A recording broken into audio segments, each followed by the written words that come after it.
नमस्कार, VNM studio से मैं सोनल भारद्वाज आप सभी का वीएनएम टीवी के बुलेटिन में स्वागत करती हूं। देश दुनिया शहर जिले की तमाम खबरें विस्तार से आप तक पहुंचाएंगे, लेकिन आइए सबसे पहले नजर डालते हैं वीएनएम हेडलाइंस पर। देखते हैं क्या रही आज की खास खबरें। प्रयागराज महाकुंभ भगदड़ में 35 से 40 मौतें, कुंभ जाने वाले एंट्री पॉइंट बंद।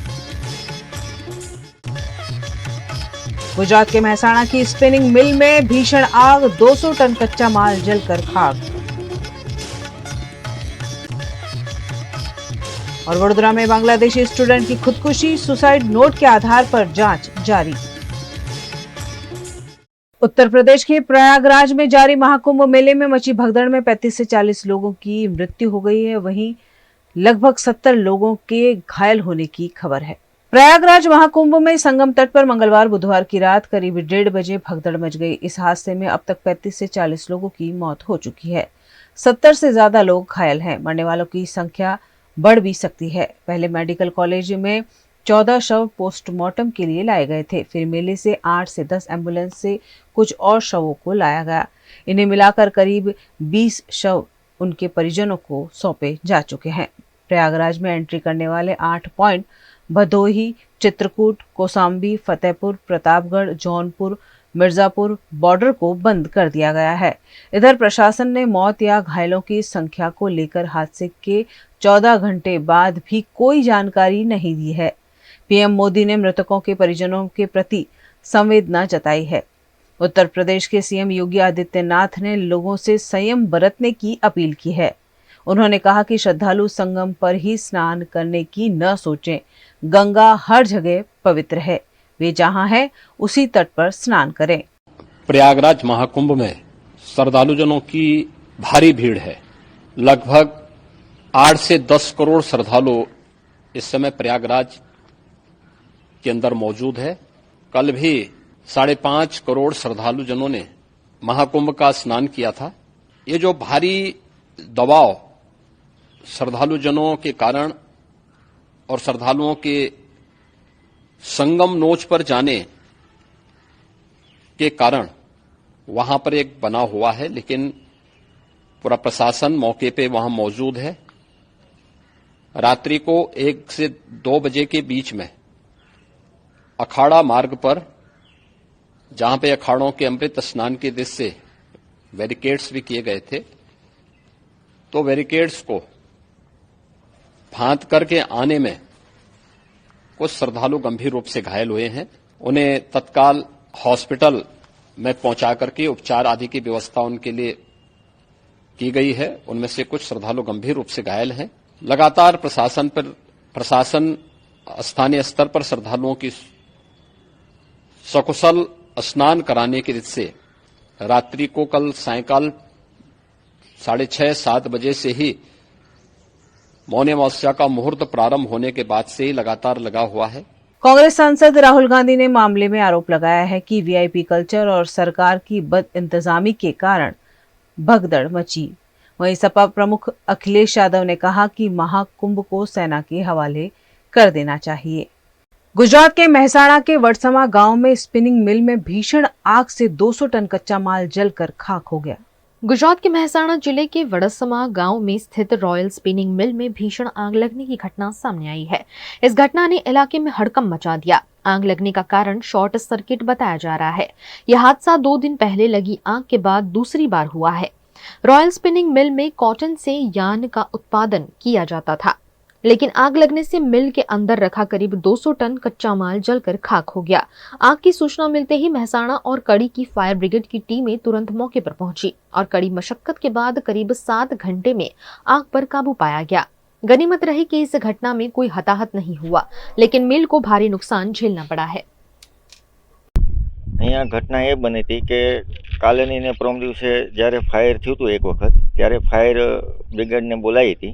બધું કમ્પ્લીટ કરાવીને અને આગ બુઝાવીને બધું કમ્પ્લીટ ઓકે કરાવડાવીને અને પછી સાફ સફાઈ પૂરેપૂરી કરીને પછી જતી રહી હતી। અને કાલે બીજી વખત કાલે સાંજે 7:40 ફરી વખત આગ લાગી। શું કારણથી આગ લાગવામાં આવી છે? શોર્ટ સર્કિટના હિસાબથી લાગી હોય સાહેબ। તમારી જે કંપની છે એમાં શું બનાવવામાં આવે છે? અમે સ્પિનિંગ મિલમાં અત્યારે યાન બનાવીએ છે, જે રો મટીરિયલ કોટન હોય અમારી પાસે અને એમાંથી યાન બને અમારે. કેટલા ફાયર બ્રિગેડ આવ્યા? ફાયર બ્રિગેડ 4 આવ્યા હતા. અંદાજે આપણી કંપનીની અંદર કેટલું નુકસાન હશે? સાહેબ નુકસાન તો ઘણું ખાસું એવું ગયું છે, પણ અમારો જે સ્ટોક છે એ 200 ટનની ઉપર હતો ગોડાઉનમાં. કોઈ ફાયર બ્રિગેડ બોલાવવામાં આવી હતી, એમાં કેટલી ફાયર બ્રિગેડ કઈ કઈ જગ્યાએથી આવી હતી? અમારી જે ફાયર બ્રિગેડ બોલાવવામાં આવી હતી, એક કડીથી આવી હતી અને મહેસાણાથી આવી હતી. ટોટલ કેટલી ફાયર બ્રિગેડ આવી હતી? ટોટલ 3 હતી. અને જે કહેવામાં આવે છે કે તમારી અંદર કંપનીની અંદર ફાયર સેફટી માટે શું સાધન રાખવામાં આવે છે? ફાયર સેફટી માટે જે અમને જરૂરિયાત હોય અમારી ફાયર સેફટી માટે એ બધું જ અમારી પાસે अवेलेबल છે. गुजरात के वडोदरा में बांग्लादेशी छात्रा की आत्महत्या की घटना सामने आई है। वडोदरा शहर में सागर के पास स्थित नर्मदा अपार्टमेंट में रहने वाली बांग्लादेशी छात्रा मोहना मंडल ने किसी कारणवश आत्महत्या कर ली। इस घटना के बाद रावपुरा पुलिस ने उसके द्वारा छोड़े गए सुसाइड नोट के आधार पर मामले की जांच शुरू कर दी है। बांग्लादेशी स्टूडेंट मोहना मंडल ने सुसाइड कर लिया है। इसके पीछे क्या रीजन है हमें पता नहीं है, हो सकता है बहुत सारे पर्सनल इशू या कुछ भी हो सकता है, और उसके परिवार वालों को काउंसिल करने के लिए हमें बहुत सारी फॉर्मेलिटी करनी है। सूचना के अनुसार मोहना मंडल के परिवार और दोस्तों से अभी तक कोई जानकारी नहीं मिल पाई है कि उसने आत्महत्या क्यों की। पुलिस इस मामले की तह तक जाने के लिए पूरी जांच कर रही है। सी डिवीजन के पुलिस आयुक्त अशोक राठवा ने इस पूरे मामले की जानकारी मीडिया के साथ साझा की। मोहना डॉटर ऑफ मेंडोल कुमार मेंडोल, जिसका उम्र 20 है और वो नर्मदा अपार्टमेंट नवरंग टॉकीज के लाइन में रहती थी। वो फार्मेसी की MS यूनिवर्सिटी में फार्मेसी डिपार्टमेंट में फर्स्ट ईयर की स्टूडेंट थी। उसकी जो एक फ्रेंड है सराब तुदार, वो भी वो MS यूनिवर्सिटी साइकोलॉजी में पढ़ती है, और आज उसका फार्मेसी का फर्स्ट ईयर का एग्जाम शुरू होने वाला था। तो उसके पीछे की लड़की जो है बांग्लादेशी है, तो वो आज एब्सेंट थी। तो उसने ये सराब को बताया कि आज ये लड़की आई नहीं है, उसके घर पे कॉल किए थे लेकिन कॉल भी उठा नहीं रहे, तो उसके घर पे जाके तपास करते हैं। तो वो वहाँ पे आए और वो दरवाज़ा नॉक किया था, लेकिन दरवाज़ा नॉक करने के बाद भी नहीं खुला, तो उन्होंने कुछ हैंडल लेके फिर वो दरवाज़ा खुला। अंदर पहुंचा तो ये देखा कि ये लड़की है, उसने वो दुपट्टा लगा के लटकी हुई है। फिर उन्होंने पुलिस को इत्तला की और पुलिस वहाँ पे पहुंची, और उसके बाद देखा तो वो लड़की है वो मरण गए। उसके घर वालों को वो फोन नंबर से और उसकी जो फ्रेंड है उसको पूछे, उसके घर वालों को कॉल करके बताया हुआ है। प्राइमरी केस में उसको जो सुसाइड नोट मिला है उसमें किसी पर उसने आक्षेप नहीं किया है, और मेरी जो मृत्यु की वजह कोई और नहीं, ऐसा उसने लिखा है उसमें। न्यूज रूम से खबरों का सिलसिला लगातार जारी है, बने रहिए हमारे साथ, देखते रहिए VNM news. Himanshu Sales Corporation, your trusted destination for top quality consumer electronics since 1994. TV showroom से शुरुआत करने के बाद अब गुजरात के अलग अलग शहरों में हिमांशु सेल्स के electronic super stores, TV, washing machine, fridge, water purifier, vacuum cleaner, water cooler, mixer, OTG और वाटर हीटर, डिफरेंट और अपडेटेड टेक्नोलॉजी के इलेक्ट्रॉनिक अप्लायंसेस हिमांशु सेल्स में अवेलेबल। इस दिवाली अपने घर को नए इलेक्ट्रॉनिक अप्लायंसेस से सजाने विजिट करें Himanshu sales corporation. Himanshu sales corporation, G2 silver plaza, old Padra road, Vadodara, Gujarat.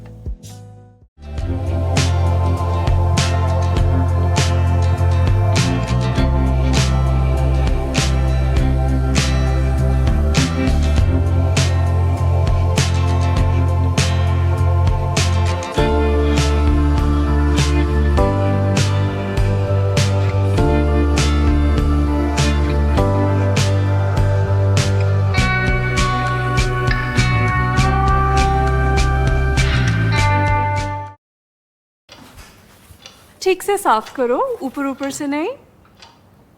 BLDC मतलब बोरिंग लुकिंग, इसको साफ करके क्या फायदा? इतनी बेइज्जती। Switch to RR signature designer BLDC fans, जो बोरिंग लुकिंग नहीं, वेरी स्टाइलिश लुकिंग है।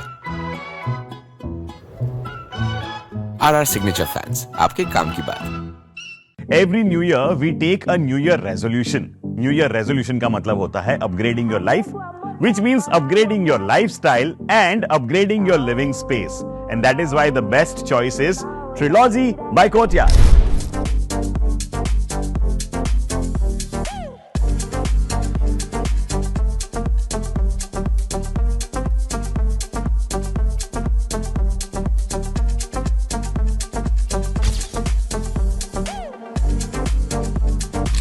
Trilogy by Courtyard. Finest architecture, world-class amenities, and a great space to live. Come check it out. Paneri embroidery अब नए रंग रूप में। आप पानेरी पहुंचे हैं तो मानो आपकी सारी शॉपिंग हो सकेगी एक ही जगह पर। पानेरी में festive collection, casual collection, nightwear, innerwear के साथ अब ज्वेलरी, कई ब्रांड के कॉस्मेटिक्स, पर्स, परफ्यूम और बहुत कुछ। बच्चों से लेकर बड़ों के लिए बेहद खूबसूरत हर कलेक्शन। ट्रेडिशनल ड्रेस चाहिए या स्टाइलिश, पानेरी में सब कुछ वन स्टॉप वन डेस्टिनेशन। खुद के लिए खरीदना हो या दूसरों को गिफ्ट करना हो, पानेरी है सबसे best. Must visit Paneri embroidery, 10 Akota stadium road, Rajnagar society, Akota, Vadodara.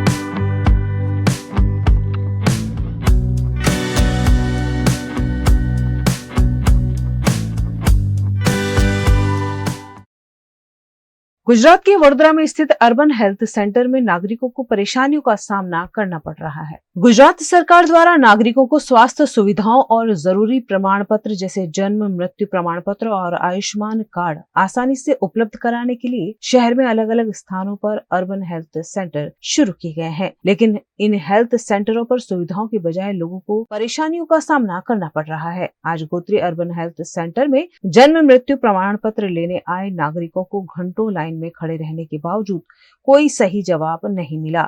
नागरिकों ने VNM टीवी से संपर्क कर अपनी समस्याएं बताई।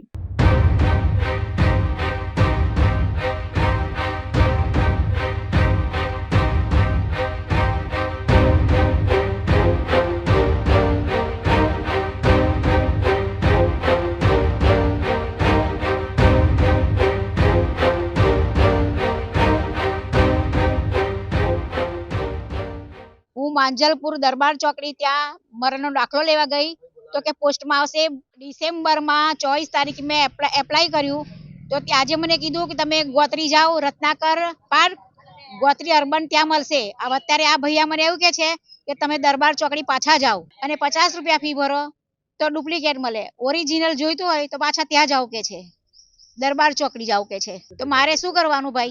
તકલીફ તો બહુ ઘણી પડે। હવે ત્યાંથી અહીં આવવાનું જાણે એક તો જોયું ના હોય સાહેબ, કઈ જઈએ આપણે? આ તંત્ર સામે શું આક્ષેપ કરવાનો? મારે કોઈ સુવિધા મળતી નથી।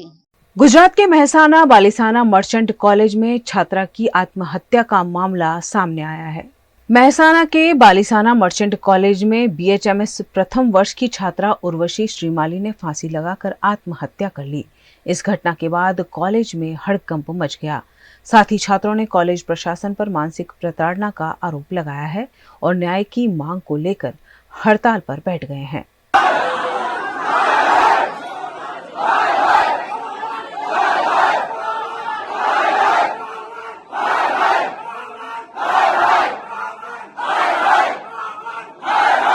सवेरे आज आई नहीं थी कॉलेज लोग, जब हमने इंक्वायरी की क्यों नहीं आई तो बोला कि बीमार है। 2-3 लड़कियों को बोला था मैं साथ में, बाद में 12:30 फोन मुझे पता चला कि वो ऊपर से कूद गई है। जब उसकी सहेली आई उसको पूछा हमने तो भी क्या हुआ, उसने बोला कि उसने पापा को फोन किया कि मैं आज कॉलेज नहीं गई थी तो शायद हो सकता है इंक्वायरी हो या सर पूछे या कुछ मैनेजमेंट पूछे तो मेरे को एक सर्टिफिकेट बना के देने का। और उसके पापा ने उसको डांटा कि क्यों नहीं आई, क्या कारण था, क्यों नहीं गई। तो उसके बाद में मैसेज आया कि उसने नहीं, ये तो नहीं होगा। एक ही लड़की क्यों बोले सभी लड़कियां बोलेंगे।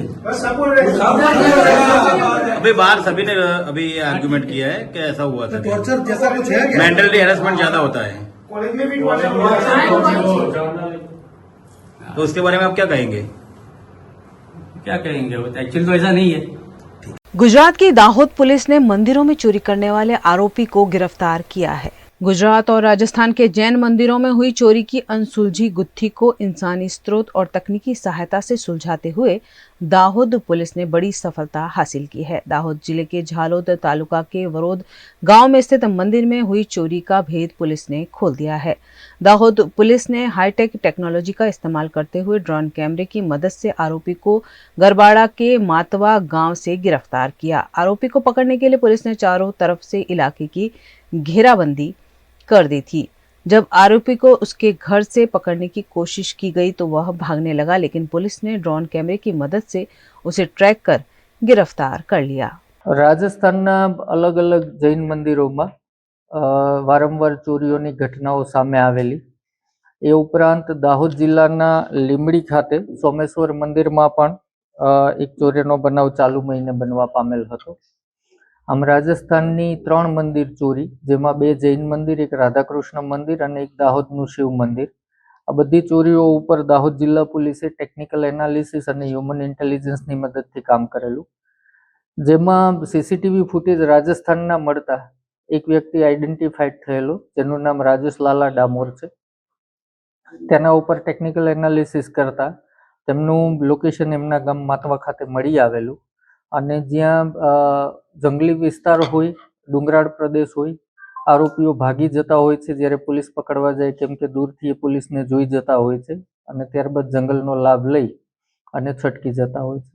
માટે દાહોદ જિલ્લા પોલીસ દ્વારા ડ્રોન ટેકનોલોજીનો આમાં ઉપયોગ કરવામાં આવે છે કે આરોપીની નજીક જતા પહેલા અલગ અલગ ટીમો બધી બાજુ ગોઠવાઈ જાય છે, જે ભાગવાની સંભાવના હોય રસ્તા ઉપર, અને ત્યારબાદ એક ટીમ આરોપીને પકડવા જાય અને ડ્રોન ચાલુ કરી દેવામાં આવે છે, જેથી આરોપી ત્યાંથી ભાગે તો ડ્રોનની મદદથી કઈ દિશામાં ભાગ્યો અને એ દિશામાં કઈ ટીમ છે કે કયા કર્મચારી છે એને એલર્ટ કરી અને એના દ્વારા પકડી પાડવામાં આવે।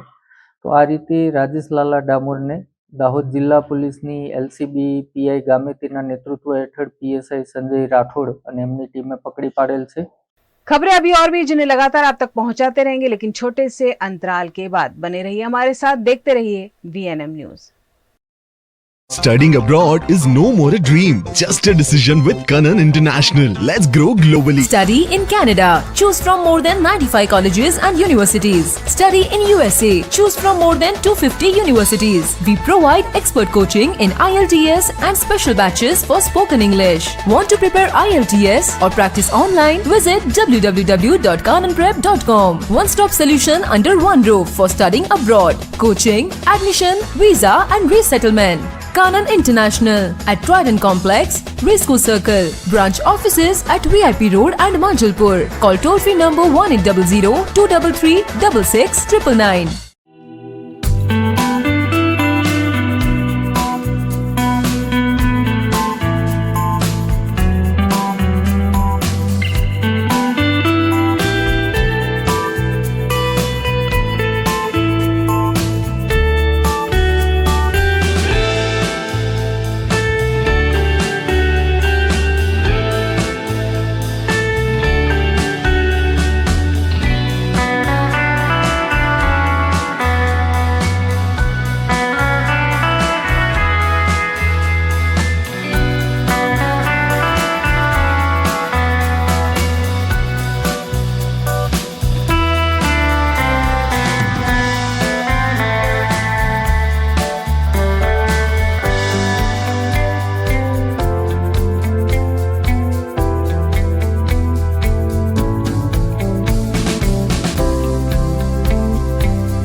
हमें लड़की पसंद है।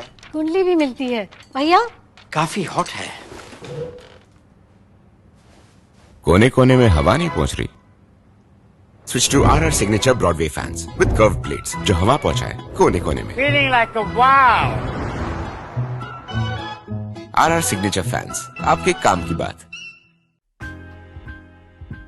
Welcome to Courtyard Palladium. 3 BHK large size apartments જ્યાં તમને મળશે એક grand living room with an amazing view. સાથે એક comfortable dining area, a perfect kitchen for your perfect family. Now 3 bedrooms નો પહેલો bedroom with an amazing balcony view. સાથે the second bedroom which is very comfortable, very cozy and has ample of sunlight. And now for the third and the master bedroom of this house. This is so amazing, so grand and so beautiful. Best વાત આ apartments ની એ છે કે અહીંયા તમને મળે છે walk through balcony. So now I'll see you in the living room. Let's go. This is amazing, right? Courtyard Palladium, 3 BHK large apartments near Earth Infinity in Bhaili. Don't forget to visit.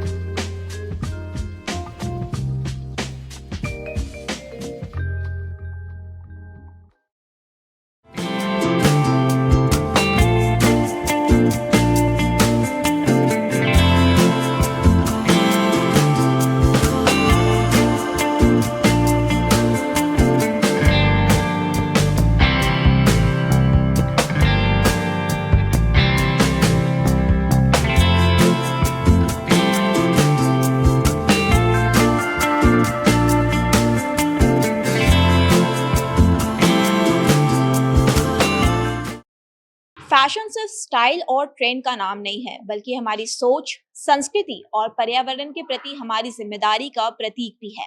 और आज के बढ़ते हुए पर्यावरण समस्याओं को देखते हुए फैशन इंडस्ट्री को सस्टेनेबल डेवलपमेंट से जोड़ना बेहद महत्वपूर्ण हो गया है। पॉल्यूशन, ग्लोबल वार्मिंग जैसी चुनौतियों के बीच फैशन में नवचार और स्थिरता के ऐसे रास्ते अपनाने होंगे जो न केवल स्टाइलिश हो, बल्कि पर्यावरण के प्रति हमारी जिम्मेदारियों को भी दर्शाए। और इसी सोच को आगे बढ़ाने के लिए sustainable growth enablers in fashion industry for विकसित भारत थीम के साथ वडोदरा के MSU के द्वारा नेशनल सेमिनार 2025 का आयोजन किया गया।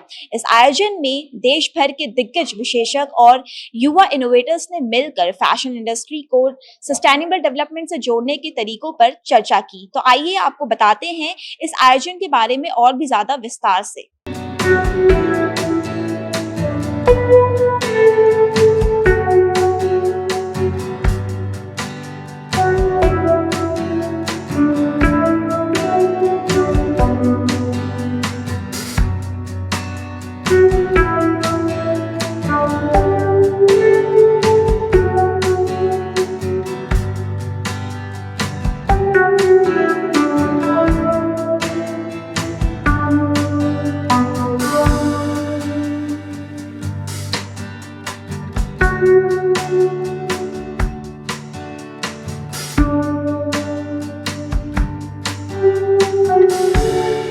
वडोदरा में महाराजा सयाजीराव यूनिवर्सिटी के क्लोथिंग और टेक्सटाइल विभाग और टेक्सटाइल और apparel designs programme, institute of fashion technology, faculty of family and community sciences द्वारा नेशनल सेमिनार 2025 का आयोजन किया गया। इस सेमिनार का विषय था sustainable growth enable in fashion industry for विकसित भारत। इस कार्यक्रम में देश भर के नामी शिक्षाविद, उद्योगपति, उद्यमी, शोधकर्ता और छात्र शामिल हुए। मुख्य वक्ता के रूप में जायडस ग्रुप के चेयरमैन और MD डॉक्टर अजय रांका मौजूद रहे। उन्होंने सस्टेनेबल टेक्सटाइल के भविष्य पर अपने विचार साझा किए। इस कार्यक्रम का मुख्य उद्देश्य भारतीय फैशन और टेक्सटाइल इंडस्ट्रीज को सस्टेनेबल डेवलपमेंट से जोड़कर इसे और सशक्त बनाना है। इसका लक्ष्य पर्यावरण के प्रति जिम्मेदारी और स्थिरता को बढ़ावा देना है, ताकि फैशन उद्योग न केवल आर्थिक दृष्टि से बल्कि पर्यावरणीय दृष्टि से भी टिकाऊ और नया बन सके। आज के इस आयोजन का मुख्य उद्देश्य क्या है?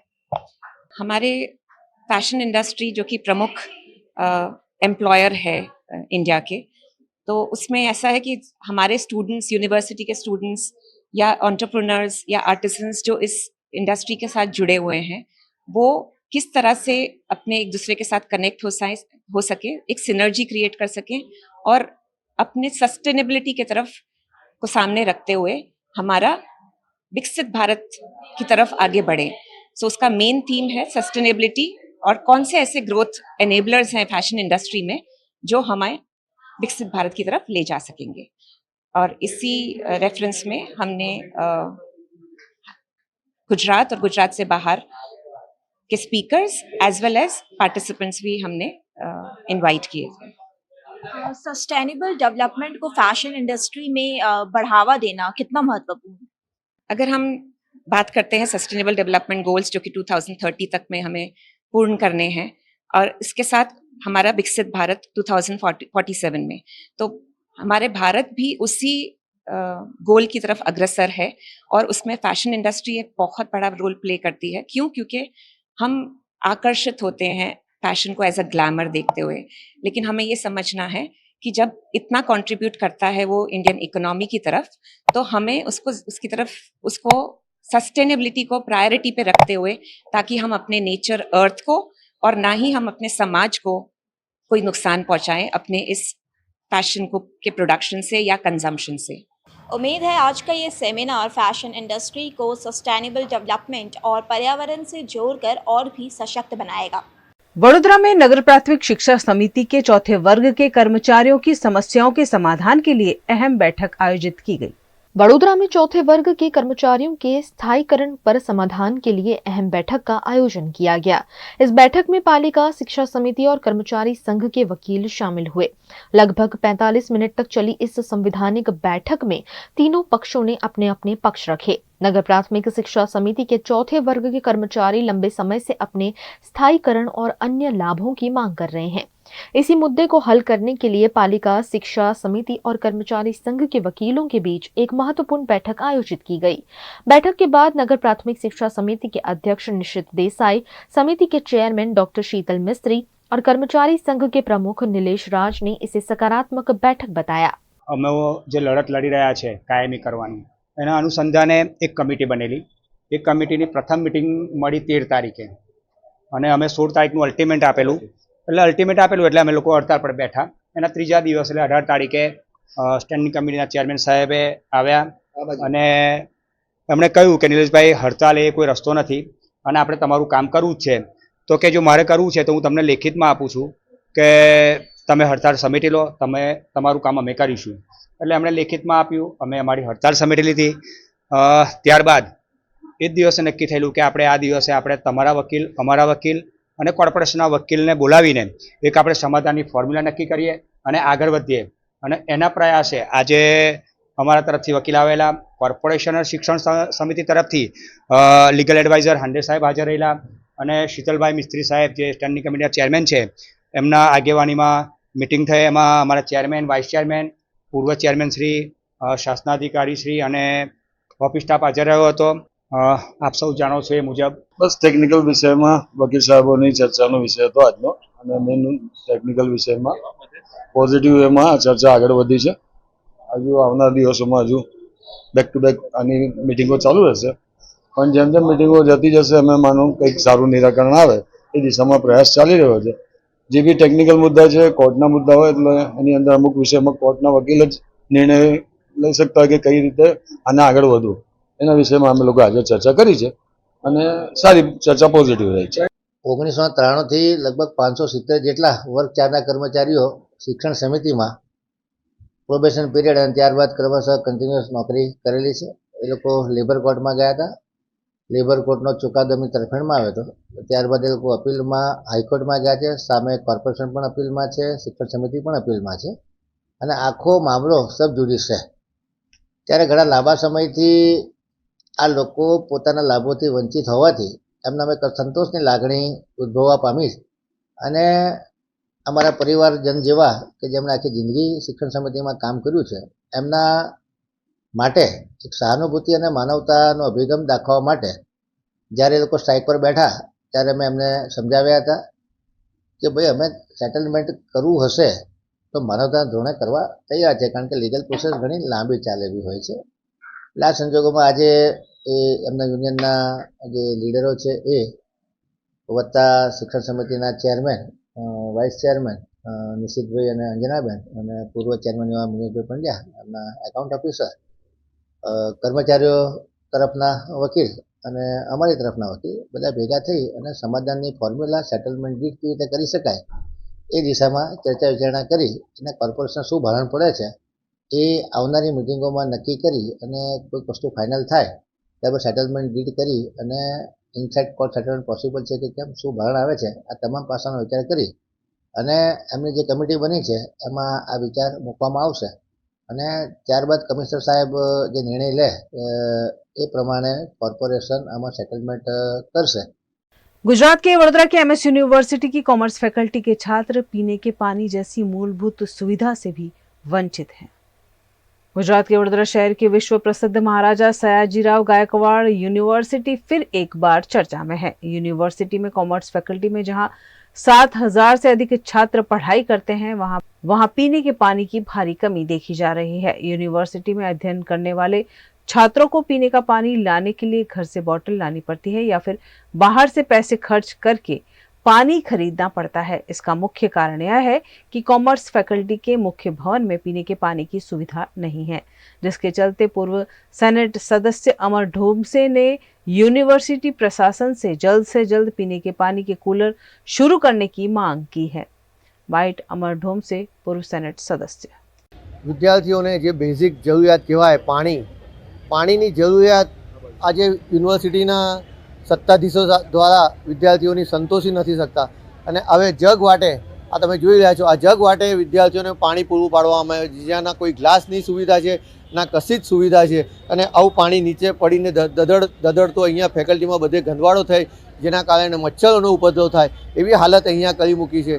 तो प्रोपर व्यवस्था आटली मोटी फेकल्टीमां एक प्रोपर व्यवस्था पाणीनी कूलरनी होवी जोईए जे पाणीनी कोई सुविधा नहीं जेने कारणे आ जग मूकवानी नौबत आई है। ए तात्कालिक धोरणे आ तात्कालिक विद्यार्थीओने आ प्रोपर जे अहींया कूलर के जे पण कंईक सुविधा पूरी पाडवानी होय ए सुविधाओ वहेलामां वहेली तके पूरी पाडीने विद्यार्थीओने आवनारा समयमां जे उनाळानो समय हवे महीना 1.5 महीना पछी आववानो छे ए समय दरमियान विद्यार्थीओने पूरुं पाणी मळी रहे अने बेसिक सुविधाओ एमनी संतोषाय एवी मारी मांग छे। VNM टीवी की खबरें अब आप YouTube, Facebook, Instagram के अलावा OTT प्लेटफॉर्म्स पर भी लाइव देख सकते हैं। डेली हंट जियो टीवी के 498 नंबर के चैनल पर VNM टीवी 24 घंटे आपके लिए उपलब्ध है। तो देखते रहिए VNM टीवी। न्यूज रूम से आज के लिए बस इतना ही। देश, दुनिया, शहर, जिले की तमाम खबरें लेकर हम कल फिर हाजिर होंगे। तब तक के लिए हमें दीजिए इजाजत। नमस्कार।